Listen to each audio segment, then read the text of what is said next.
SSMB 29 south Africa వెళ్తారట షూటింగ్కి. Next schedule అదే అంటున్నారు. దాని తర్వాత దాని తర్వాత కాదు, నెక్స్ట్ షెడ్యూల్ అది కాదు, ఇంకో షెడ్యూల్ ఉంది. దాని తర్వాత సౌత్ ఆఫ్రికా వెళ్తారంట. దాని తర్వాత టాంజానియా వెళ్తారు.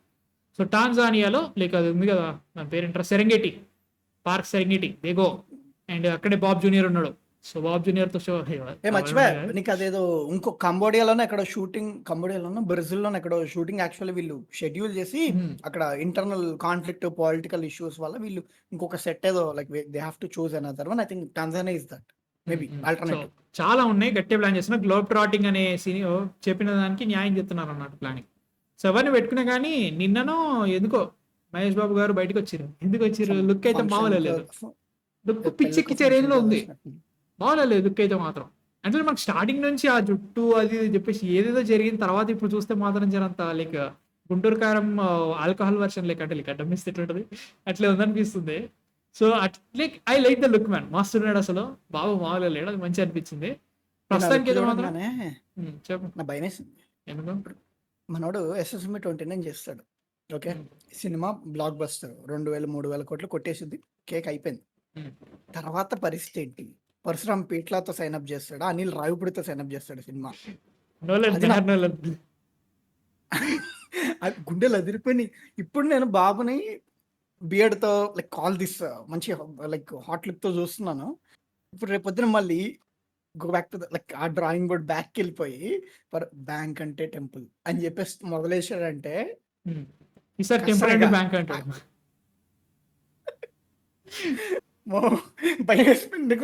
ఎందుకు వచ్చిందో తెలియదు మరి. First of all SSMB Mahesh Babu గారు స్టోరీ సజెషన్స్, స్టోరీ చేంజెస్ ఎట్లాంటి కన్ఫర్మేషన్ లేదు దాని మీద, ఇట్లాంటి కన్ఫర్మేషన్ లేదు. ఇంకొకటి బాహుబలి టైంలో కావచ్చు, RRR టైంలో కావచ్చు, ఈ టైంలో కావచ్చు, ప్రతిసారి కూడా రాజమౌళి గారు ఏమి లైక్ వెళ్ళిపోరు, స్ట్రైట్ ఇన్పుట్ తీసుకుంటారు. అండ్ ఆ ఇన్పుట్ కానీ ఆయనకు నచ్చితే ఆయన ఇంక్లూడ్ చేస్తారు. సో అది ఇప్పుడు ఓన్లీ ఫర్ ఈ ఫిల్మ్ కనే కాదు, ప్రతి ఫిల్మ్ జరుగుతుంది. అదంతా కూడా ఓకే, అదంతా హ్యాపీ సజెషన్స్.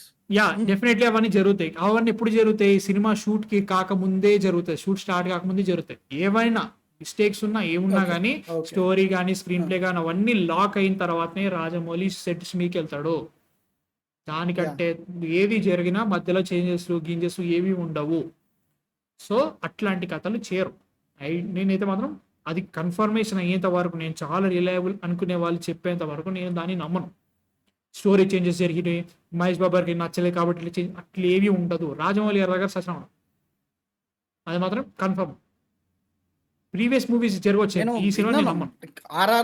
RRR లోనో దేంట్లోనో వాళ్ళు ద వే దే థాట్ ఒక డ్రామా సీన్ ని వేరేలాగా షూట్ చేశారంటే ఆల్టర్నేటివ్ స్టైల్లో షూట్ చేశారని విన్నాను. మేబీ కొన్ని అంటే రిస్క్ ఫ్రీ చిన్నవి ఉంటాయి, కొన్ని రిస్క్ ఫ్రీ అప్రోచెస్ ఉంటాయి. అవి వేరే స్టోరీ చేంజెస్, స్టోరీలో దట్ డజంట్ గో. వాళ్ళు ఎట్లంటే ఇప్పుడు RRR కానీ బాహుబలి కానీ ఇప్పుడు SSMB 29 కానీ these films are built in such a big scale. నువ్వు ఇట్లాంటి చేంజెస్ షూటింగ్ మధ్యలో చేస్తే you have to change everything. Pre ప్రొడక్షన్లోని ఇవన్నీ చేయాలని ప్లాన్ చేసుకుని ప్రీవియస్లు స్టంట్ వీస్లు అవన్నీ చేసుకొని చేసిన సినిమాలో నువ్వు మధ్యలో వచ్చి కెలికేసుకొని స్క్రీన్లు మారుస్తా, స్టోరీలు మారుస్తా అంటే నడవదు. పుష్ అయిపోతే ఎక్కడెక్కడ ఆగం అయిపోతాయి. ఇప్పటివరకు వాళ్ళకు బడ్జెట్లు చిన్నగా బ్రో. వాళ్ళు RRRకి ఆ టైంలో వాళ్ళు but call it daily 75 lakhs చేస్తున్నారని వాళ్ళు లిటరల్ చెప్తున్నారు. Daily 75 lakhs. అట్లాంటిది ఇఫ్ యూ వాంట్ ఇంకా పెంచాలనుకున్నా కానీ ఈ సినిమాకి 1000 కోట్ల బడ్జెట్ అంట. 116 million అని టాంజానియా ఎవరైతే చెప్పారో ఆ గవర్నమెంట్ అఫీషియల్ ట్విట్టర్ పేజ్ టాంజానియాలో SSMB 29 సినిమా షూట్ జరగబోతుంది. RRR డైరెక్టర్ చేస్తున్నాడు, మహేష్ బాబు గారు చేస్తున్నారు. ఈ సినిమా బడ్జెట్ 116 million, చాలా పెద్ద సినిమా, మా దగ్గర జరుగుతుంది, వీఆర్ వెరీ ప్రౌడ్ అని వాళ్ళు అఫీషియల్ పెడుతున్నారు. ఇట్లాంటి వాటిల్లో మేము స్టోరీ ఇక్కడ తేడా కొడుతుంది, ఇప్పుడు చేంజ్ చేస్తాం, నడవై మొత్తం తిప్పుతుంది. వాళ్ళ ప్లాన్ ఏంటంటే ఫస్ట్ ఆఫ్ ఆల్ ప్రస్తుతానికి they want to release this movie on international level. అది ఇంటర్నేషనల్ మూవీ లాగానే రికగ్నైజ్ కావాలి. ఆస్కర్స్లో కూడా మనకి లాస్ట్ టైం ఇంటర్నేషనల్ మూవీ లాగా వచ్చింది కాబట్టి ఈసారి అట్లా జరగొద్దు, మనం ఇంటర్నేషనల్ మూవీ లానే చెప్పాలి. కాబట్టి అక్కడ ఏదైనా ఇంటర్నేషనల్ స్టూడియో ఉంటుందో, హాలీవుడ్ స్టూడియో, దాంతో టైఅప్ అవ్వాలి, దాంతో రికగ్నేషన్ రావాలని చెప్పేసి ట్రై చేస్తారు. ఇది మనం స్టార్టింగ్ ఎప్పుడో మాట్లాడుకున్నాం. సినిమా షూట్స్ కాదు కదా, వాళ్ళు అనౌన్స్మెంట్ వచ్చినప్పుడు అనుకున్నాం వాళ్ళు డిజ్నీతో మాట్లాడుతున్నారు, ఆర్ఎల్స్ డబ్ల్యూబీతో మాట్లాడుతున్నారు, అట్లాంటి టాక్స్ అప్పుడు వచ్చినాయి. అకాడమీ వాళ్ళు వాళ్ళు సెలెక్టివ్గా ఉంటారు కదా. అంటే కొన్ని ఫిలిమ్స్ ఇప్పుడు పారాసైట్ ఉంది, పారాసైట్ ని లోకల్ ఫిల్మ్ లా కన్సిడర్ చేస్తారు వాళ్ళు. అది ఇంగ్లీష్ లో డబ్ కాలేదు, కొరియన్లోనే అందరూ చూసారు, బట్ అది లోకల్ ఫిల్మ్ గా కన్సిడర్ చేస్తారు దాన్ని. ఇది కూడా అలా చేసాం. నేను అకాడమీకి బొక్క కూడా ఇవ్వను నేను, అది వేస్ట్ ఆఫ్ టైం. నేను ఆర్ఆర్ఆర్ కొట్టింది అనుకుంటాం కానీ ఇన్ టర్మ్స్ ఆఫ్ నువ్వు చూసుకుంటే it's not relevant at all. Academy వాళ్ళు మొన్న ఎమ్మెల్యే పారాస్ కొట్టినప్పుడే ఇంకా మనకు డౌట్ రావాల్సింది, వేరే జరిగింది కానీ ఆగమాగం అయిపోయింది. ఎందుకో లైక్ ఎట్లా అంటే ఇప్పటికీ ఆస్కర్స్ అనేది ఒక కైండ్ ఆఫ్ వాల్యూడ్ అడిషన్ జరుగుతుంది, బట్ ఓవర్ ద ఇయర్స్ దాని వాల్యూ కూడా తగ్గుతూ వస్తుంది. లైక్ ఇప్పుడు ప్రస్తుతానికి అయితే మాత్రం ఇంటర్నేషనల్ మార్కెట్ కావాలి అంటే మాత్రం Oscars are not the right way to go. But maybe తెలియదు మనకి, రాజమౌళి గారు అంత ఎక్కువ తెలియదు మనకు, వాళ్ళ పరిస్థితి ఏంటో వాళ్ళ సిచ్యువేషన్ తెలుసు కానీ వాళ్ళ థాట్ ప్రాసెస్ వేరే ఉంటుంది. అట్లా డిస్కషన్స్ జరుగుతున్నాయి, స్టోరీ చేంజ్ అయింది, సీన్లు చేంజ్ చేస్తున్నారు, ఇట్లాంటి కథలు వాడతారు. ప్లానింగ్ వాళ్ళు పక్క ప్లానింగ్తో వెళ్తారు, చాలా డబ్బులు దాని మీద ఇన్వెస్ట్ అయ్యి ఉన్నాయి, పక్క ప్లానింగ్తో స్టంట్ వీసు ప్రీవియస్లు అన్ని రెడీ చేసుకొని ఇట్లా జరుగుతూనే స్టోరీ ఉంటుందని చెప్పేసి వాళ్ళు 1 year కంటే ఎక్కువ టైం తీసుకొని చేస్తున్నారు.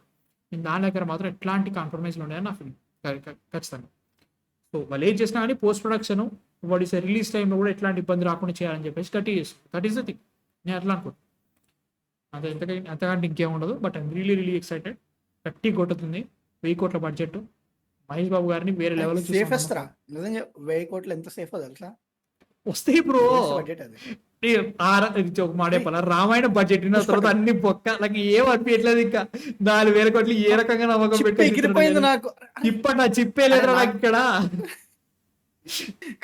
నేను అది తర్వాత కూర్చొని this is not what they are saying projected budget అంటే ప్రొజెక్టెడ్ ఎక్స్పెన్సెస్ అంటే టోటల్ రెమ్యునరేషన్స్ కావచ్చు. ఇప్పుడు డీనెగ్ వచ్చి పార్ట్నర్ అవుతుంది, సో డీనెగ్ ఏం చేస్తుంది, సేఫ్టీకి ఏం చేస్తుంది, like even like partner investment చేసుకున్నా కానీ వాళ్ళు మినిమం గ్యారంటీ రికవరీ అనేది వాళ్ళు డిమాండ్ చేస్తారు. సో వీళ్ళు నమిత్ మల్హోత్రా దాంట్లో ఉన్నాడు కదా. నమిత్ మల్హోత్రా ఎవరు సినిమా ప్రొడ్యూసర్ నమిత్ మల్హోత్రాది డీనెగ్ నమిత్ మల్హోత్రాది కాదు. Namit Malhotra is an investor. నీకు తెలియదు, Prime Focus Limited owns DNEG. Prime Focus కి 3 ఉన్నాయి, ఒకటి ప్రైమ్ ఫోకస్ టెక్నాలజీస్, ఇంకోటి ప్రైమ్ ఫోకస్ మూవీస్ స్టూడియో, ఒకటి ఇంకోటి డీనెగ్.